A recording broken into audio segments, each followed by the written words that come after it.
creating the Maximals was a very unique and cool process. Like, again, we've never seen them in live action. You know, we've seen them in some of the actual graphic novels, and we've seen them in a cartoon back in the early 2000s. And there's actually a reboot now that's actually out of the cartoon series. So it was a huge responsibility to introduce the Maximals in this film, make sure that they look the part, make sure that their story makes sense, and make sure that we're introduced to a new faction that falls in line with the DNA of the rest of the Transformers. Optimus Primal is a very noble character, and he's very much connected to the human beings on Earth. He is teaching, if you will, through this journey, a lesson to Optimus Prime, and understanding that there's a bigger fight at play, and we know you're worried about your people on Cybertron, but we have to worry about everybody. And so he's a big, huge, I would say, character and element to Prime becoming the Prime that we're all used to knowing in the Michael Bay films and Transformers 1, 2, 3, and 5. So the Maximals sort of help lift Optimus Prime and to help him become the Optimus that we know today. When it came to casting the Maximals in our film, I felt like I wanted to cast people who were actually the Maximals personalities off the rip, you know, in terms of like who they were. So when casting Michelle Yeoh, it just felt like she already embodied Airazor. And what I mean by that is Michelle Yeoh carries this sense of regalness with her. You know, she's Michelle Yeoh. She's a legendary actress, and she has this very soft demeanor. Like, she can really pull you into a scene dramatically, but at the same time, she's a fighter, right? She can bite back, and we wanted to have that with Airazor. Like, Airazor was someone that you can lean on, someone who can voice wisdom and be that person of reason. But at the same time, if she needs to blow up a bridge or get, you know, violent, she can. And so we had Airazor, who is this sweet and, again, regal-esque, very elegant type of design and bird. And at the same time, she could turn into a dragon at any second and just to light things up. So we thought Michelle Yeoh carried that personality and that fire.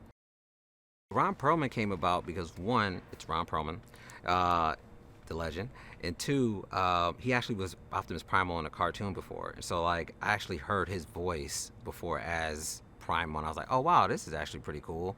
Like, I dug it. And so when I brought him in and had a conversation with him, he was like, man, I'll be glad to actually voice Optimus Primal again.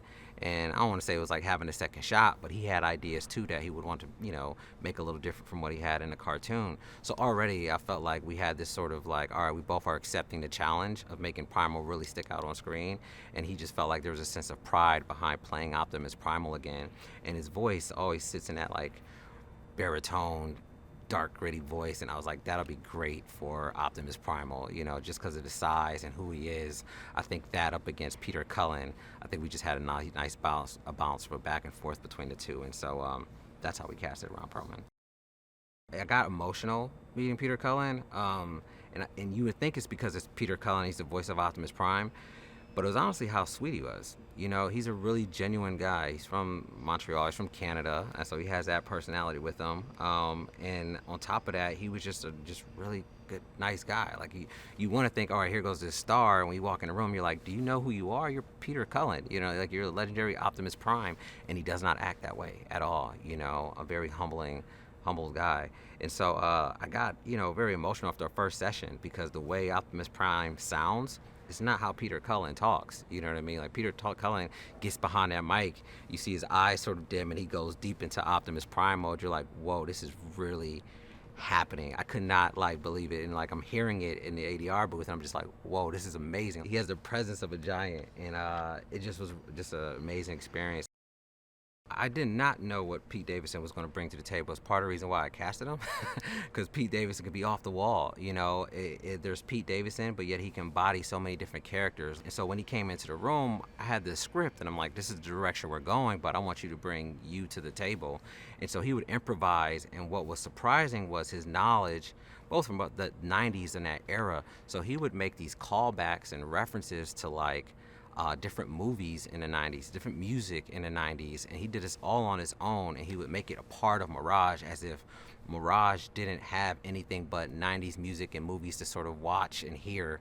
And so he was just a car, and he was just absorbing as much of the culture in the 90s as possible. And so he brought that into his character. So every time you just see these small little bits, if you catch them, you're like, wait a minute, he's quoting this movie, or he's acting like this person, or he's doing the fist dab or the fist bump. Where's he learn that from? And so he brought all that to the table that just wasn't there in the script. And that's pretty much Pete Davidson. It's all him, this creative genius.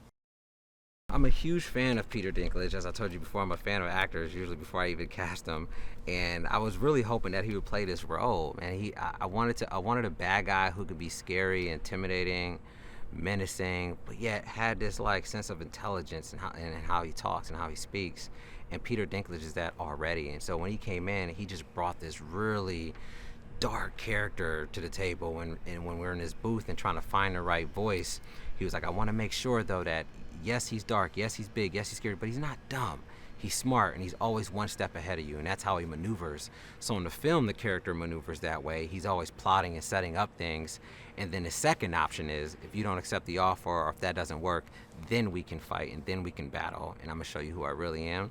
And so Peter Dinklage really understood that, and just to be in the same room as Peter Dinklage and actually carve out a character and go through the different like voices and stages and like working on inclinations and how you speak was just like a really like cool experience. It wasn't one where he had to come to the table and say, this is my voice, I'm gonna just use this. He really tried to embody Scourge, and he really pulled from a lot of the Scourge designs. Like he would look at the design itself and say, okay, what are his parts, what's moving on him, so he can get a feel of how to project his voice and who is he standing over and what they're looking at. So he took an actor's approach to play Scourge, which I think shows across the screen. I think the audience is going to go for a thrill ride in this one. I feel like the audience is not just going to watch the film. I think they're definitely going to experience it. I feel like we spent a lot of time diving into the characters so that they can care about them. So as they're going through this big action sequences, I think they're really going to feel emotionally connected to all the characters in the film. There's humor, there's a little bit of horror, and there's a lot of action. And again, there's a lot of heart. So I feel like you get a little bit of everything when watching Transformers: Rise of the Beast.